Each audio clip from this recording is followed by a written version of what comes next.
World politics की अब तक की सबसे बड़ी डेवलपमेंट सामने आ चुकी है। अहम यूरोपीय मुल्क ने एटमी धमाकों का ऐलान कर दिया है। रूस और यूरोप में तसादुम के सायरन बज चुके हैं और एक ऐसे मौके पर जब इत्तेहाद बन रहे हैं और टूट रहे हैं, जब नेटो कमजोर से कमजोरतर होता जा रहा है और ऐन मौके पर यूरोप को पता है कि नेटो का साथ अमेरिका ने छोड़ देना है, जब रूस ने हमला किया तो अब इसकी तैयारी के तनाजुर में यूं लग रहा है कि सबको अपनी अपनी पड़ गई है और नफसा नफसी का आगाज हुआ चाहता है।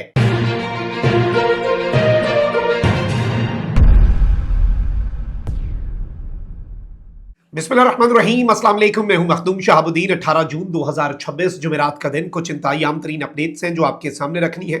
नाज़रीन कराम, सूरत हाल बहुत तेजी से तब्दील हो रही है। आपको मालूम है कि रशिया और यूक्रेन के दरमियान मामला बिगड़ता जा रहा है। यूक्रेन ने रूस पर तकरीबन 3-4 हफ्ते पहले पिछले एक साल में अब तक का सबसे बड़ा हमला किया।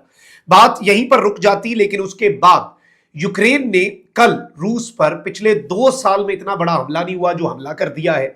रशिया इस वक्त जल रहा है। रशिया की ऑयल रिफाइनरीज, रशिया की लाइफलाइन, ऑयल स्टोरेज यूनिट्स, तेल की तनसीबात इस वक्त हिट हो रही हैं। S-400 missile defence system Ukraine के ड्रोन्स को, मिसाइल्स को रोकने में नाकाम नजर आ रहा है। और अब एक ऐसे मौका आ चुका है जब रूस बामुकाबला नेटो बराह रास्त तसादुम की राह हमवार हो गई है। जो पिछला यूक्रेनियन अटैक था, उसके बाद रशिया के एक ड्रोन ने पहली मर्तबा जब से ये जंग शुरू हुई है नेटो की टेरिटरी में घुसकर किसी बिल्डिंग को हिट किया। अब पुतिन क्या करने जा रहा है, ये खदशात भी हैं। इसके साथ ही साथ रशिया और चाइना को यह पता है कि अगर अब हमला होता है तो there are a lot of chances कि नेटो का ऐसा इम्तिहान आए कि उसमें नेटो फेल हो जाए। उसकी वजह बड़ी वाज़ेह है, उसकी वजह बड़ी सादा है। ट्रंप को यह पता है, चाहे ईरान वाला मामला पाकिस्तान ने हल करा दिया, सब कुछ हो गया, लेकिन ट्रंप को यह पता है कि अगर नेटो ममालिक और यूरोप इस जंग में अमेरिका के साथ खड़े होते तो फिर अमेरिका अपनी टर्म्स मनवा सकता था। दर हकीकत अमेरिका को तनहा छोड़ा गया। तो ट्रंप इस चीज का बदला लेगा जब उसे मौका मिला। ट्रंप की जंग में अगर यूरोप ने ट्रंप का साथ नहीं दिया तो ट्रंप यूरोप की जंग में क्यों साथ देगा। नेटो जो है वो इस वक्त यूक्रेन की मदद सिर्फ इसलिए कर रहा है कि कल को रशिया जो है वो यूक्रेन के बाद तो आगे यूरोप है। अमेरिका को इससे क्या टेंशन है? अमेरिका की अपनी नेशनल सिक्योरिटी को तो कोई मसला नहीं है। और ट्रंप वैसे ही नेटो के ममालिक पे प्रेशर बिल्ड कर रहा है कि नेटो के लिए अपना बजट बढ़ाओ और तुम लोग भी पैसा लगाओ, हम ट्रिलियंस ऑफ डॉलर्स खर्च करें तुम्हारे दिफा के लिए, और जब हमारी जंग हो, जब हमारी लड़ाई हो, जब हमारा फड्डा हो, तुम लोग बीच में डलो ही ना। तुम कहो कि भाई हम साइड पे हैं, बल्कि हम अपनी एयर स्पेस भी नहीं यूज करने देंगे। तो डोनाल्ड ट्रंप के अंदर गुस्सा है। बेशक ये G7 समिट हो रहा है, सब कुछ हो रहा है, रशिया पर प्रेशर बिल्ड करने की बातें हो रही हैं, लेकिन अमेरिका सैंक्शंस और प्रेशर बिल्डिंग टैक्टिक्स ही यूज करेगा। उसके अलावा तो यूनाइटेड स्टेट्स कोई ऐसा बड़ा काम रशिया के खिलाफ नहीं करेगा। तो अब एक बड़े अहम तरीन यूरोपीय मुल्क ने कदम उठाया और इस चीज को समझते हैं कि इसकी इंप्लीकेशंस क्या हैं।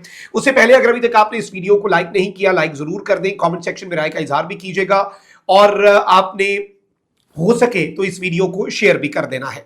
नाज़रीन इकराम, अर्ज ये है कि इस वक्त यूरोप में नफसा नफसी का आलम है। पिछले दिनों ये भी गुफ्तगू हुई कि यूरोप जो है उसके ममालिक अब ये डिस्कस करना शुरू हो गए हैं कि हम एक अपना इत्तेहाद जो है वो तैयार कर ले।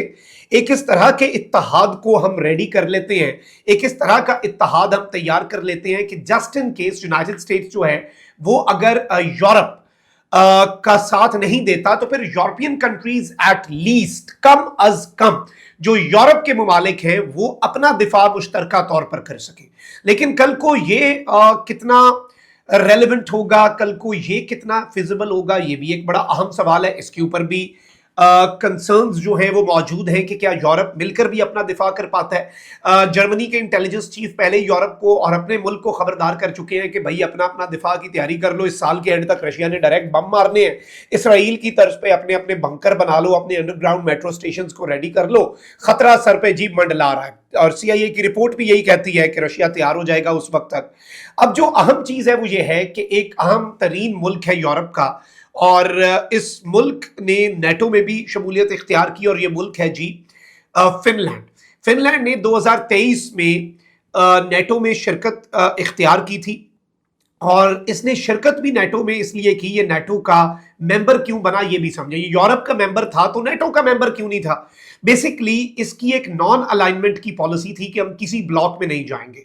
लेकिन जब रशिया ने फुल स्केल वॉर वेज की यूक्रेन के खिलाफ और एक फुल स्केल जंग का आगाज किया गया, उसके फौरी बाद फिनलैंड ने क्या किया, पहला कदम, क्योंकि इन्हें खतरा लग गया कि भाई इसके बाद इन्हें लगा कि अब न्यूट्रल नहीं रहा जा सकता, अपने आप को बचाना है, वरना रशिया ने तो हम पे चढ़ दौड़ना है, हम तो नेटो के रुकन भी नहीं है। तो उसके बाद इसने नेटो में शमूलियत इख्तियार कर ली और इस सब के अंदर इस हिस्टोरिक शिफ्ट ने नेटो का जो शेयर्ड बॉर्डर है रशिया के साथ वो डबल कर दिया था। ये बहुत बड़ा मूव था और साथ ही साथ फिनलैंड को म्यूचुअल डिफेंस गारंटीज जो है आर्टिकल 5 की, attack on one attack on both, उसका फायदा मिल गया। और बेसिकली फिनलैंड ने अपनी एप्लीकेशन जो है वो स्वीडन के साथ जमा करवाई थी। स्वीडन जो है और इसे 31st member of the NATO कहा जाता है फिनलैंड को। अब फिनलैंड ने पिछले साल इस जंग के तनाजुर में ही 2-3 साल पहले जो नेटो है उसमें शिरकत इख्तियार की और अब नाज़रीन किराम फिनलैंड की पार्लियामेंट ने एक बहुत बड़ा कदम उठाया, यानी अब इन्हें नेटो पे एतबार नहीं है। इन्हें ये पता है कि नेटो शायद हमारा दिफा उस तरह से ना कर सके, नफसा नफसी का आलम है, हर मुल्क को अपना दिफा करना पड़ेगा।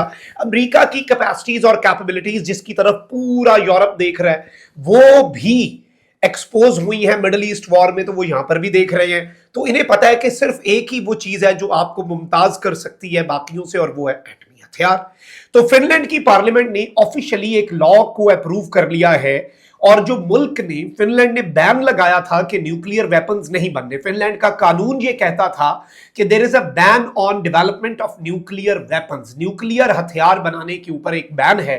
फिनलैंड की पार्लियामेंट ने कानून पास कर दिया और ये बैन हटा दिया है और अब बाज़ाब्ता तौर पर फिनलैंड को ये इजाजत मिल गई है स्टेट को कि वो कोई अपने न्यूक्लियर हथियार तैयार भी कर सकते हैं, न्यूक्लियर वेपन्स खरीद भी सकते हैं, प्रोसेस भी कर सकते हैं फिनलैंड के अंदर, फिनलैंड की सरजमीन पे ला भी सकते हैं और डिफेंस पर्पसेस के लिए, अपने दिफा के लिए ये टेक्नोलॉजी हासिल कर सकते हैं।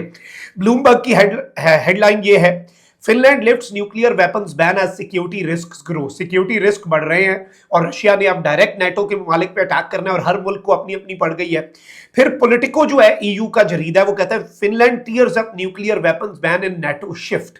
नेटो के ममालिक जो है उन्हें अपनी अपनी पड़ गई है और फिनलैंड जो है उसने ये बैन हटा दिया है। न्यूयॉर्क टाइम्स कह रहा है Finland lifts a nuclear weapons ban eyeing an uncertain world. Finland को पता है कि पूरी दुनिया में अनसर्टेनिटी जो है वो बहुत ज्यादा बढ़ गई है और उसके ऊपर फिनलैंड की नजर है। फिर साथ ही साथ इसे टीवीपी वर्ल्ड जो है वो एक हिस्टोरिक रिफॉर्म कह रहा है और इवन तस्नीम न्यूज एजेंसी है ईरान की, उसने इस पे बहुत ज्यादा न्यूक्लियर एनर्जी एक्ट और क्रिमिनल कोड जो है उसको खत्म कर दिया है, यानी किसी भी तरह की इंपोर्ट, ट्रांजिट और सप्लाई जो है न्यूक्लियर मटेरियल की, उसके वो पहले क्रिमिनल एक्ट था, अब वो नहीं रहा। और इस सब के अंदर तमाम दुनिया के बड़े जो जरीदे हैं वो बता रहे हैं कि जी ये ऐसा मूव है जिससे यूरोप पे, नेटो पे अदम एतमाद भी है, अनसर्टेनिटी है और आगे का मंजरनामा बड़ी जंगों का इस वक्त क्लियर नहीं है। और इवन फॉक्स न्यूज अमेरिका का जरीदा वो कहता है कि Finland's parliament votes to lift decades old ban on nuclear weapons in historic NATO defence shift.